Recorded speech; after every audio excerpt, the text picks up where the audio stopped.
घोटकी से आपको अपडेट करेंगे, जहां असफर सिद्दीक महर की रिपोर्ट के मुताबिक सिंध हुकूमत वजारत खेल के डिपार्टमेंट की जानिब से घोटकी में 3 रोज़ा स्पोर्ट फेस्टिवल का दूसरा रोज़ भी गर्ल्स और बॉयज़ खिलाड़ियों के माबैन मुख्तलिफ गेम्स जारी हैं। घोटकी स्पोर्ट फेस्टिवल के दूसरे रोज़ वज़ीर खेल सिंध सरदार मोहम्मद बख्श खान महर ने स्पोर्ट्स कम्प्लेक्स घोटकी में बतौर मेहमान खुसूसी शिरकत की। सेक्रेटरी खेल अब्दुल अलीम लाशारी, डिप्टी डायरेक्टर मीर मोहम्मद कुल्होड़ो समेत दीगर अफसरान मौजूद थे।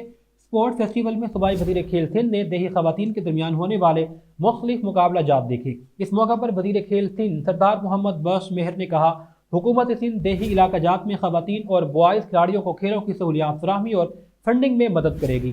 देही खवातीन को खेलों में हिस्सा लेता देख कर दूसरी खवातीन भी मुतहर्रिक होंगी। उन्होंने मजीद कहा, सिंध हुकूमत देही इलाका जात में खेलों के मैदानों और दीगर ज़रूरी सहूलियात की फराहमी को यकीनी बना रही है। गर्ल्स एंड बॉयज़ खिलाड़ियों ने मुख्तलिफ खेलों में खूब जोहर दिखाए। खवातीन में क्रिकेट समेत दीगर खेलों में तेज़ी से तरक्की हो रही है। इख्तितामी तकरीब जिला घोटकी के शहर खानगढ़ में सोमवार की शाम को मुनक्किद होगी।